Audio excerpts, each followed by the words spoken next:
Chapter 28 Catelyn. "My lady, you ought to cover your head," Sir Roderick told her as their horses plodded north. "You will take a chill." "It is only water, Sir Roderick," Catelyn replied. Her hair hung wet and heavy.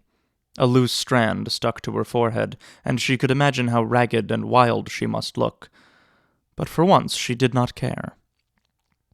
The southern rain was soft and warm. Catelyn liked the feel of it on her face, gentle as a mother's kisses.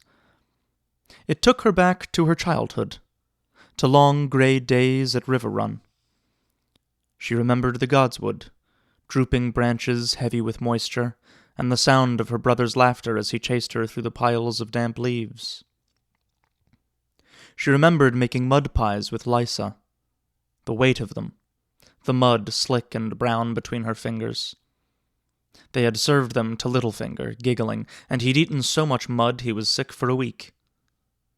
How young they had all been. Catelyn had almost forgotten. In the north, the rain fell cold and hard, and sometimes at night it turned to ice. It was as likely to kill a crop as nurture it, and it sent grown men running for the nearest shelter.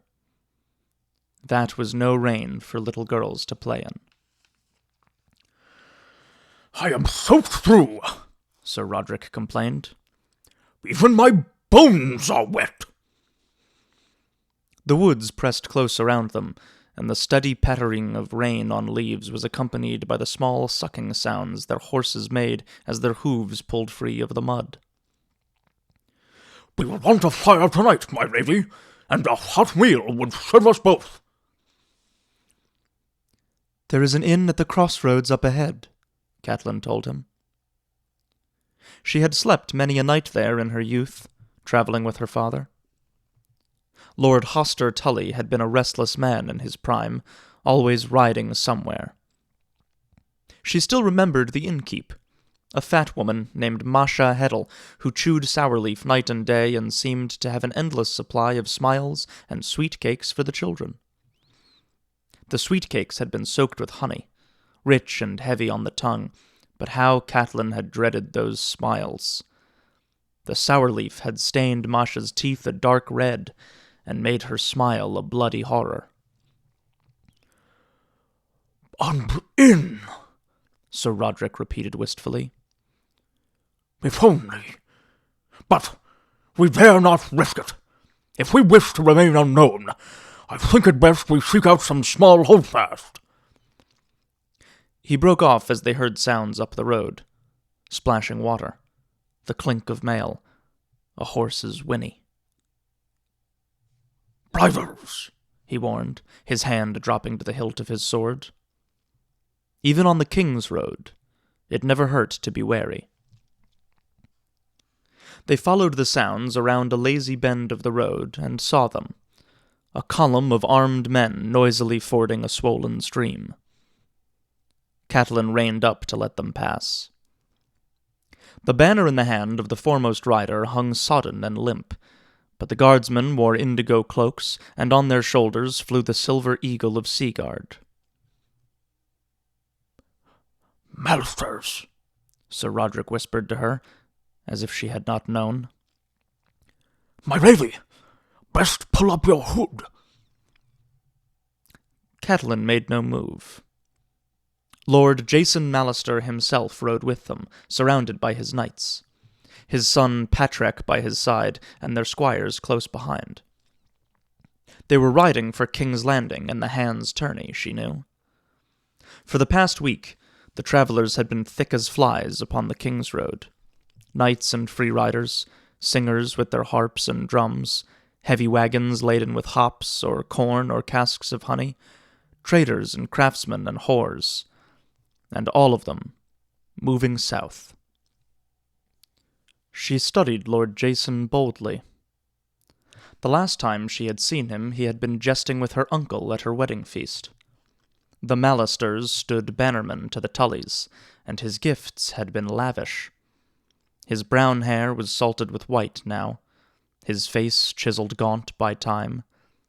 Yet the years had not touched his pride. He rode like a man who feared nothing. Catelyn envied him that. She had come to fear so much. As the riders passed, Lord Jason nodded a curt greeting, but it was only a high lord's courtesy to strangers chance met on the road. There was no recognition in those fierce eyes, and his son did not even waste a look. "He did not know you," Sir Roderick said after, wondering. He saw a pair of mud-spattered travelers by the side of the road, wet and tired. It would never occur to him to suspect that one of them was the daughter of his liege lord. I think we shall be safe enough at the inn, Sir Roderick. It was near dark when they reached it, at the crossroads north of the great confluence of the Trident. Masha Heddle was fatter and greyer than Catelyn remembered, still chewing her sour leaf, but she gave them only the most cursory of looks, with nary a hint of her ghastly red smile. 2 rooms at the top of the stair. That's all there is, she said, chewing all the while. They're under the bell tower. You won't be missing meals, though there's some thinks it's too noisy. Can't be helped. We're full up, or near as makes no matter. It's those rooms or the road. It was those rooms. Low, dusty garrets at the top of a cramped, narrow staircase. Leave your boots down here, Masha told them after she'd taken their coin. The boy will clean them. I won't have you tracking mud up my stairs. Mind the bell. Those who come late to meals don't eat. There were no smiles, and no mentions of sweet cakes. When the supper bell rang, the sound was deafening.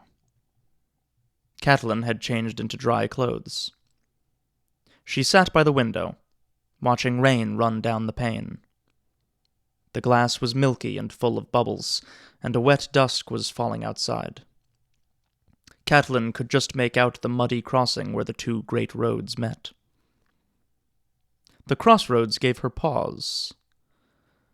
If they turned west from here, it was an easy ride down to River Run. Her father had always given her wise counsel when she needed it most, and she yearned to talk to him, to warn him of the gathering storm. If Winterfell needed to brace for war, how much more so River Run, so much closer to King's Landing, with the power of Casterly Rock looming to the west like a shadow. If only her father had been stronger, she might have chanced it. But Hoster Tully had been bedridden these past 2 years, and Catelyn was loath to tax him now. The eastern road was wilder and more dangerous, climbing through rocky foothills and thick forests into the mountains of the moon, past high passes and deep chasms, to the Vale of Arryn and the stony fingers beyond. Above the vale, the Eyrie stood high and impregnable, its towers reaching for the sky. There she would find her sister. And, perhaps, some of the answers Ned sought. Surely Lysa knew more than she had dared to put in her letter. She might have the very proof that Ned needed to bring the Lannisters to ruin, and if it came to war, they would need the Arryns and the eastern lords who owed them service. Yet the mountain road was perilous. Shadow cats prowled those passes. Rock slides were common, and the mountain clans were lawless brigands, descending from the heights to rob and kill, and melting away like snow whenever the knights rode out from the vale in search of them. Even Jon Arryn, as great a lord as any the Eyrie had ever known, had always travelled in strength when he crossed the mountains. Catelyn's only strength was one elderly knight, armored in loyalty. No, she thought. Riverrun and the Eyrie would have to wait. Her path ran north to Winterfell, where her sons and her duty were waiting for her. As soon as they were safely past the neck, she could declare herself to one of Ned's bannermen and send riders racing ahead with orders to mount a watch on the King's Road. The rain obscured the fields beyond the crossroads, but Catelyn saw the land clear enough in her memory. The marketplace was just across the way, and the village a mile farther on, 100 white cottages surrounding a small stone sept. There would be more now. The summer had been long and peaceful. North of here, the King's Road ran along the green fork of the Trident, through fertile valleys and green woodlands, past thriving towns and stout holdfasts and the castles of the river lords. Catelyn knew them all. The Blackwoods and the Brackens, ever enemies, whose quarrels her father was obliged to settle. Lady Whent, last of her line, who dwelt with her ghosts in the cavernous vaults of Harrenhal. Irascible Lord Frey, who had outlived 7 wives and filled his twin castles with children, grandchildren, and great-grandchildren, and bastards and grand-bastards as well. All of them were bannermen to the Tullys, their swords sworn to the service of Riverrun. Catelyn wondered if that would be enough, if it came to war. Her father was the staunchest man who'd ever lived, and she had no doubt that he would call his banners. But would the banners come? The Darys and Rygers and Mootons had sworn oaths to Riverrun as well, yet they had fought with Rhaegar Targaryen on the Trident, while Lord Frey had arrived with his levies well after the battle was over, leaving some doubt as to which army he had planned to join. Theirs, he had assured the victors solemnly in the aftermath. But ever after, her father had called him the late Lord Frey. It must not come to war, Catelyn thought fervently. They must not let it. Sir Roderick came for her just as the bell ceased its clangor. "We had best make haste if we hope to eat tonight, my lady." "It might be safer if we were not knight and lady until we passed the neck," she told him. "Common travelers attract less notice. A father and daughter taken to the road on some family business, say." "As you say, my lady," Sir Roderick agreed. It was only when she laughed that he realized what he'd done. "The old courtesies die hard, my daughter." He tried to tug on his missing whiskers, and sighed with exasperation. Catelyn took his arm. "Come, father," she said. "You'll find that Masha Heddle sets a good table, I think, but try not to praise her. You truly don't want to see her smile." The common room was long and draughty, with a row of huge wooden kegs at one end and a fireplace at the other. A serving boy ran back and forth with skewers of meat, while Masha drew beer from the kegs, chewing her sour leaf all the while. The benches were crowded, townsfolk and farmers mingling freely with all manner of travelers. The crossroads made for odd companions. Dyers with black and purple hands shared a bench with rivermen reeking of fish. An ironsmith, thick with muscle, squeezed in beside a wizened old septon.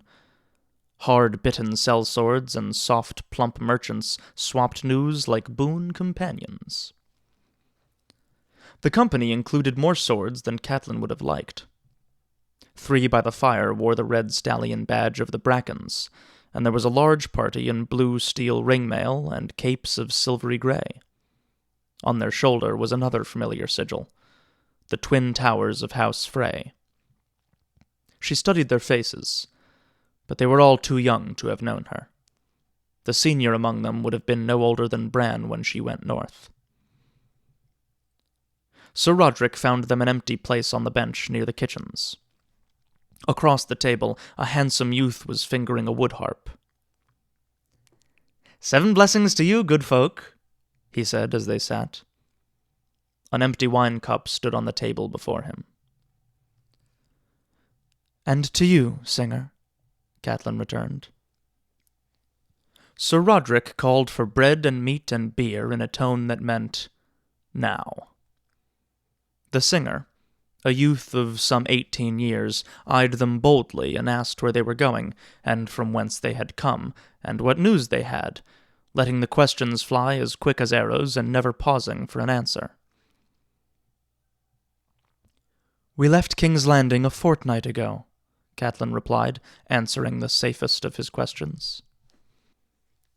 "That's where I'm bound," the youth said. As she had suspected, he was more interested in telling his own story than in hearing theirs.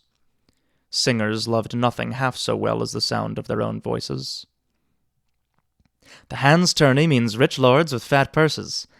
The last time I came away with more silver than I could carry, or would have if I hadn't lost it all betting on the Kingslayer to win the day." "The gods frown on the gambler," Sir Roderick said sternly. He was of the north, and shared the stark views on tournaments. "They frowned on me for certain," the singer said. "Your cruel gods and the Knight of Flowers altogether did me in." "No doubt that was a lesson for you," Sir Roderick said. "It was. This time my coin will champion Sir Loras." Sir Roderick tried to tug at whiskers that were not there, but before he could frame a rebuke, the serving boy came scurrying up. He laid trenchers of bread before them, and filled them with chunks of browned meat off a skewer, dripping with hot juice. Another skewer held tiny onions, fire peppers, and fat mushrooms. Sir Roderick set to lustily as the lad ran back to fetch them beer. "My name is Marillion," the singer said, plucking a string on his wood harp. "Doubtless you've heard me play somewhere." His manner made Catelyn smile. Few wandering singers ever ventured as far north as Winterfell, but she knew his like from her girlhood in Riverrun. "I fear not," she told him. He drew a plaintive chord from the wood harp. "That is your loss," he said. "Who was the finest singer you've ever heard?" "Polly of Bravos," Sir Roderick answered at once. "Oh, I'm much better than that old stick," Marillion said. "If you have the silver for a song, I'll gladly show you." "I might have a copper or two, but I'd sooner toss it down a well than pay for your howling," Sir Roderick groused. His opinion of singers was well known. Music was a lovely thing for girls, but he could not comprehend why any healthy boy would fill his hand with a harp when he might have had a sword. "Your grandfather has a sour nature," Marillion said to Catelyn. "I meant to do you honor, an homage to your beauty. In truth, I was made to sing for kings and high lords." "Oh, I can see that," Catelyn said. "Lord Tully is fond of song, I hear. No doubt you've been to Riverrun?" 100 times, the singer said airily. "They keep a chamber for me, and the young lord is like a brother." Catelyn smiled, wondering what Edmure would think of that. Another singer had once bedded a girl her brother fancied. He had hated the breed ever since. "And Winterfell?" she asked him. "Have you traveled north?" "Why would I?" Marillion asked. "It's all blizzards and bearskins up there, and the Starks know no music but the howling of wolves." Distantly, she was aware of the door banging open at the far end of the room. "Innkeep," a servant's voice called out behind her. "We have horses that want stabling, and my Lord of Lannister requires a room and a hot bath." "Oh, gods!" Sir Roderick said before Catelyn reached out to silence him, her fingers tightening hard around his forearm. Masha Heddle was bowing and smiling, her hideous red smile. "I'm sorry, my lord, truly. We're full up, every room." There were 4 of them, Catelyn saw. an old man in the black of the night's watch, 2 servants, and him, standing there small and bold as life. "My men will sleep in your stable, and as for myself, well, I do not require a large room, as you can plainly see." He flashed a mocking grin.